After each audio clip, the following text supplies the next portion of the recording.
Shan arts අපි අලුත් නිර්මාණයක් ඔන්න ඔබ වෙත ගෙනලා තිබෙනවා. කරකැවෙන ධර්මාසනයක්. මේක ඕනෑම පින්කමක් සඳහා අපිට යොදා ගන්න පුළුවන් කවි බණක් ඒ වගේම ඔබේ නිවසේ පවත්වන තෙමස්සේ දානමය පින්කම අවුරුද්ද දානමය පින්කම ඒ වගේ ඕනෑම කටයුත්තකට මෙම ධර්ම මණ්ඩපය ඔබට යොදා ගන්න පුළුවන්.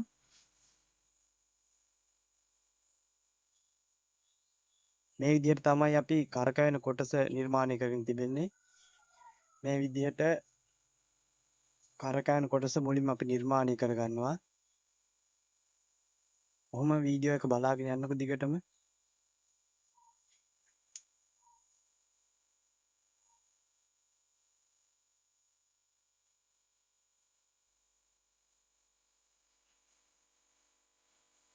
මේ විදිහට අපි මුලින්ම කැටයම් කපාගෙන ගොප්කොළ බීට්ටු ගහගෙන ලස්සනට මේ නිමාව තමයි ඔය දකින්නේ කරකැවෙන කොටසේ.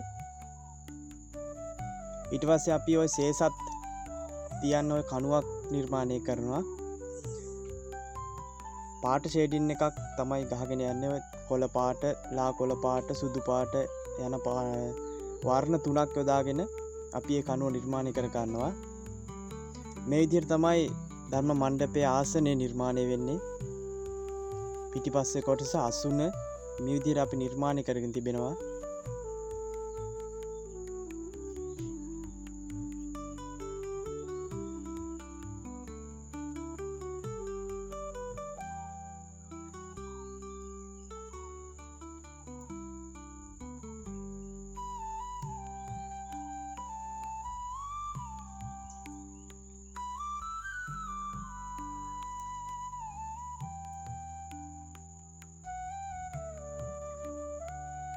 ඊට පස්සේ ධර්මාසන වේදිකාව අපි කියන්නේ සාමාන්‍යයෙන් පුටුව තිබෙන වේදිකාව නිර්මාණය කර ගන්නවා. ගොක්කොළ පොල් කොළ යොදාගෙන මේ ආකාරයට අපි එම ආසනය ඉතාමත් අලංකාරව අපි නිර්මාණය කර ගන්නවා.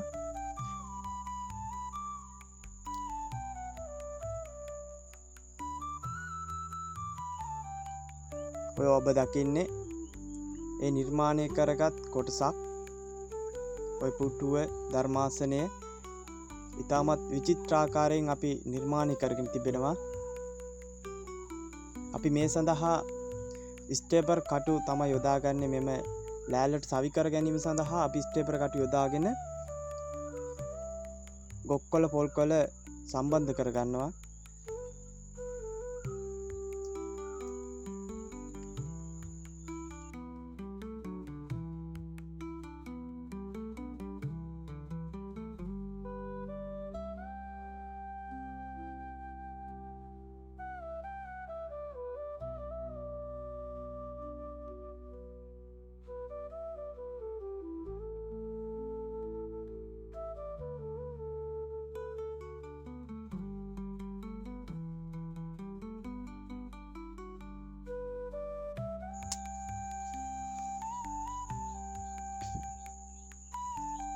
මේ විදිහට ධර්මාසනයේ පැතිකඩ අපි නිර්මාණය කර ගන්නවා ගොක්කොළ සහ පොල් කොළ යොදාගෙන.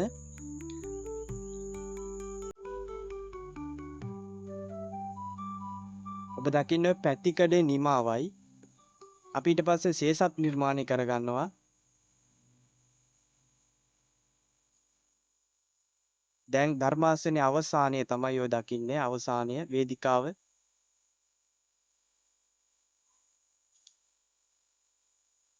අවසානය ධර්මාසනයේ පිටිපස්ස කොටස කරකැවෙනවා. දෙපැත්තෙන් සේසත් දෙක අපි නිර්මාණය කරලා තිබෙනවා.